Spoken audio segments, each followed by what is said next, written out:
ప్రధాన హామీల అమలు ఊసేలేని బడ్జెట్. ఏపీ ప్రభుత్వం 2026-27 వార్షిక బడ్జెట్ అసెంబ్లీలో ప్రవేశపెట్టింది. ఏపీ వార్షిక బడ్జెట్ 3,32,205 కోట్లుగా ప్రతిపాదించారు. ఆర్థిక మంత్రి పయ్యావుల కేశవ్ తన బడ్జెట్ ప్రసంగంలో గత ప్రభుత్వ వైఫల్యాలను ప్రస్తావించారు. 19 నెలల కాలంలో కూటమి సాధించిన పురోగతిని వివరిస్తూ బడ్జెట్ ప్రాధాన్యతలను వెల్లడించారు. స్వర్ణాంధ్ర 2047 లక్ష్యంతో బడ్జెట్ ప్రతిపాదనలు సిద్ధం చేసినట్లు ప్రకటించారు. కాగా ప్రస్తుతం అమలు చేస్తున్న పథకాలకు కేటాయింపులు చేసిన ప్రభుత్వం పెండింగ్ హామీలను ఎక్కడా ప్రస్తావించలేదు. ఇప్పుడు ఇదే వ్యవహారం రాజకీయంగా చర్చగా మారుతోంది. కూటమి నేతలు 2024 ఎన్నికల సమయంలో సూపర్ 6తో పాటుగా మరిన్ని కీలక హామీలు ఇచ్చారు.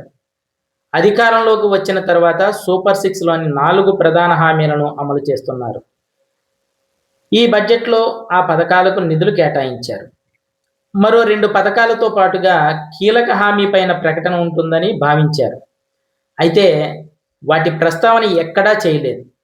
ఉద్యోగులకు పీఆర్సీతో పాటుగా ఐఆర్ పైన ఏదైనా చెబుతారని ఆశించినా ఆ విషయం పైన స్పష్టత ఇవ్వలేదు. తాము అధికారంలోకి వస్తే నిరుద్యోగ పథకం ప్రకారం ప్రతి లబ్ధిదారుడికి నెలకు 3,000 చొప్పున భృతి ఇస్తామని ప్రకటించారు. ఇప్పుడు 3వ బడ్జెట్లోనూ ఈ హామీ అమలుపైన స్పష్టత ఇవ్వలేదు. అదేవిధంగా 50 ఏళ్లు దాటిన ఎస్సీ, ఎస్టీ, బీసీ మైనార్టీలకు 4,000 పెన్షన్ ఇస్తామని హామీ ఇచ్చారు. ఈరోజు బడ్జెట్లోనూ ఈ హామీ అమలు గురించి ప్రస్తావన చేయలేదు. కాగా సూపర్ 6లో మరో ప్రధాన హామీగా ఉన్న ఆడబిడ్డ నిధి పైన ప్రకటన చేయకపోవడం పైన చర్చ జరుగుతోంది. 18 ఏళ్లు దాటిన మహిళలకు ప్రతి నెల 1,500 ఆడబిడ్డ నిధి అమలు చేస్తామని ఎన్నికల సమయంలో హామీ ఇచ్చారు. అదేవిధంగా ఉద్యోగులకు పీఆర్సీ ప్రకటన ఉంటుందని ఆశించిన అలాంటి నిర్ణయం రాలేదు. పెండింగ్ హామీలపైన ఎలాంటి స్పష్టత ఇవ్వకపోవడం పైన ఇప్పుడు రాజకీయంగా చర్చ మొదలైంది. ఆంధ్రప్రదేశ్ రాష్ట్ర వార్షిక బడ్జెట్ కూటమి ప్రభుత్వము ప్రవేశపెట్టడం జరిగింది. రెవెన్యూ రసీదులు వచ్చేసి 2,34,140 కోట్లు. అప్పు చూస్తే 98,065 కోట్లు. 98,065 కోట్లు. రెవెన్యూ రసీదులు అప్పు కలిపి 3,32,205 కోట్లు. ఖర్చు కూడా 3,32,205 కోట్లు. బడ్జెట్ అన్న తర్వాత చాలా అధ్యయనం చేసి ఎన్నో ఫిగర్స్ గత 5 సంవత్సరాలు 10 సంవత్సరాలు కంపేర్ చేసి, ఎందుకంటే ప్రజాస్వామ్యంలో అత్యంత ప్రాముఖ్యత ఉన్న ఒక బాధ్యత పాలకులకు రాష్ట్ర బడ్జెట్, దేశ బడ్జెట్. ఈ బడ్జెట్ బుక్ చూస్తే పోయిన సంవత్సరం అంతే, ఈ సంవత్సరం అంతే. అంటే దేశంలో ఎక్కడ కానీ, ఏ దేశంలో కానీ, ఏ రాష్ట్రంలో కూడా ఇటువంటి బుక్ ఉండదు. ఎప్పుడైనా రిసీట్స్ అనాలిసిస్ అని చెప్పి దాదాపు 10 సంవత్సరాలది ఉంటుంది. ఖర్చుల అనాలిసిస్ 10 సంవత్సరాలది ఉంటుంది. ఏ డిపార్ట్మెంట్కు ఎంతెంత ఖర్చు పెట్టినారు 5 సంవత్సరాలది ఉంటుంది. ఇట్లా ఇవన్నీ తీసేసేదో బొమ్మలు, అన్ని బొమ్మలు. దీంట్లో ఎంతసేపు ఈ సూత్రాలు, ఇది మా ఆలోచన, దీనికి ఇది పెట్టబోతున్నాము, అంత ఊహ, ఒక థియరీ తప్పితే ప్రాక్టికల్. ఇప్పుడు అనాలిసిస్ ఎట్లా చేయాలి? ఇప్పుడు రాష్ట్రం అవతరణప్పటి నుంచి కూడా 10 సంవత్సరాల అనాలిసిస్ ఉంటుంది లాస్ట్ పేజీల్లో. ఏది ఆదాయం కానీ ఖర్చు కానీ, ఇక్కడ లేదు. చివరకు అప్పు ఎంత అని కూడా చెప్పరు. ఎందుకంటే మొట్టమొదటి నుంచి ఇంత అప్పు, అంత అప్పు, 9 లక్షలు, 10 లక్షలు, 11 లక్షలు, 14 లక్షలు మటకా నంబర్లు మాదిరి చెప్పి ఇప్పుడు అది తప్పు అవుతుంది కదా, అందుకని అప్పే చెప్పరు దీంట్లో ఎంత ఉంది అనేది. ఎంత అన్యాయం చూడండి. ఇంకా దీంట్లో అది కూడా ఏవైతే ప్రవేశపెట్టినారో బడ్జెట్ స్పీడ్ చూస్తే, ఇప్పుడు మామూలుగానే ఎవరైనా కానీ అవాస్తవాలు చెప్పరాదు, అసత్యాలు చెప్పరాదు. సత్యదూరమైన మాటలు చెప్పరాదు. పోనీ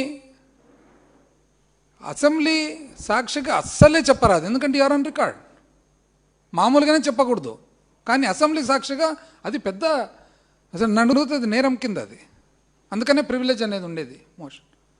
ఈరోజు ఎన్ని రకాల అవాస్తవాలు దాంట్లో ఉన్నాయంటే మాకు అధ్యయనం చేయాలంటే కూడా విసుకొచ్చి ఇంకా ఎందుకు ఈ మాత్రానికి ఇది ఊరికే ఇదేదో సినిమా టైప్ ఉండేదానికి ఇంకా మనం ఎందుకు అధ్యయనం అనిపిస్తుంది. కాకపోతే ప్రతిపక్షంగా మాకు బాధ్యత ఉంది కాబట్టి, ఎందుకంటే ప్రజలకు నిజము చెప్పకుండా పోతే కూడా అబద్ధం జయిస్తుంది, కనీసం ఆ నిజం పబ్లిక్కు తెలియాలనే దానికోసమన్నా చెప్పాల్సి వస్తుంది. సో బేసికలీ మేము చేస్తుండేది అనాలిసిస్ ఆఫ్ బడ్జెట్ కాదు, అనాలిసిస్ ఆఫ్ అసత్యాలు.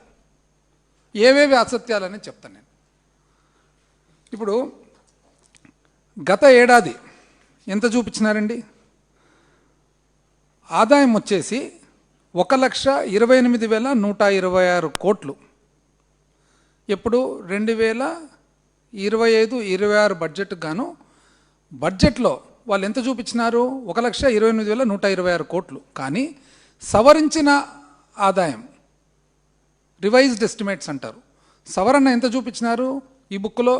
1,11,865. అంటే బడ్జెట్లో ఏమో 1,28,126, సవరించిన ఆదాయం వచ్చేసి 1,11,865. మామూలే, సవరణలు ఎప్పుడు కూడా ఎక్కువ తక్కువలు జరుగుతుండే, ఎక్కువ లేకుండా ఎక్కువ తక్కువలు కొద్దిగా జరుగుతుండే. కాకపోతే మీరు ఇంకా ఫిబ్రవరిలో ఉండారు, ఇంకా 1.5 నెలలు ఉంది. పోనీ ఇప్పటి వరకు ఎంత వచ్చింది? ఫస్ట్ 9 నెలలది ఎంత వచ్చిందని చూస్తే 67,459 కోట్లు మాత్రమే. అంటే మీ ప్రకారంగా ఈ 3 నెలల్లో జనవరి, ఫిబ్రవరి, మార్చిలో మీకు 44,407 కోట్లు ఆదాయం వస్తుందని అనుకుంటున్నారు. 9 నెలలకు గాను 67,500 కోట్లు వస్తే ఈ 3 నెలల్లో 44,500 కోట్లు వస్తుందంట. ఇది నమ్మేదేనా? అసలు ఇది వీలవుతుందా? 2025-26లో మొదటి 9 నెలల కాలానికి మరి 67,459 కోట్లు ఏది? పన్నేతర ఆదాయాలు. మరి ఈ ప్రకారంగా ఒకవేళ పెంచుకుంటూ పోతే ఈ 3 నెలలు, అంటే ఒరిజినల్గా ఇంతవరకు 9 నెలలు ఎంత వచ్చింది అనేది కానీ ఒకవేళ మిగతా 3 నెలలు కూడా చూస్తే ఎంత వస్తుంది మీకు? 90,000-95,000 కోట్లు రావాలా. 90,000-95,000 కోట్లు మాత్రమే మీకు వచ్చేది. కానీ మీరు వచ్చే సంవత్సరానికి ఎంత చూపిస్తున్నారు? 1,37,320 కోట్లు చూపిస్తారు. అంటే ఈ ప్రకారము ఎంత? ఈ సంవత్సరముకు వచ్చే సంవత్సరానికి 45% పెరుగుతుందంట ఆదాయం. విన్నారండి ఎవరన్నా? ఇది వీళ్ళకి అవార్డు ఇస్తారు, ప్రపంచవ్యాప్తంగా వీళ్ళకి అవార్డు ఇచ్చి ప్రతి విదేశాలు అందరూ కూడా పిలుచుకొని కన్సల్టెంట్లకు పెట్టుకుంటారు. ఒక సంవత్సరంలో ఎక్కడన్నా కానీ విన్నారా 40% పెరిగే? ఇప్పుడు అవాస్తవాలు చెప్పేదానికన్నా ఒక లిమిటేషన్ లేదా? మీరు పెరుగుతుండేది ఎంత? 3.4%. 3.4% పెరుగుతూ ఇంతవరకు మీ రికార్డు 3.4%. మేము ఏ రోజు 9%కి తగ్గలే. 2019 నుంచి 24 మీరు లెక్కలు తీయండి. వైఎస్ఆర్సీపీ ప్రభుత్వము జగన్మోహన్ రెడ్డి గారు ముఖ్యమంత్రిగా ఉండంగా కోవిడ్ రకరకాల బాధలు తీసుకున్నా కూడా CAGR, compounded annual growth rate, అంటే సంవత్సరం మీద సంవత్సరం తీసుకుంటే యావరేజ్ 9% పైన పెరిగినాం. మీరు సంపద సృష్టి, అనుభవము, అసలు గొప్ప మేధావులు, మాకంత తెలివి లేదు. మేము చూస్తే 9% పెరుగుతుంది, మీరు చూస్తే 3.4% పెరుగుతున్నారు. మీరు చూపించేది 45% చూపిస్తున్నారు. ఏందండి? ఇంక దీన్ని ఏంది అనాలిసిస్ చేస్తాం దీన్ని?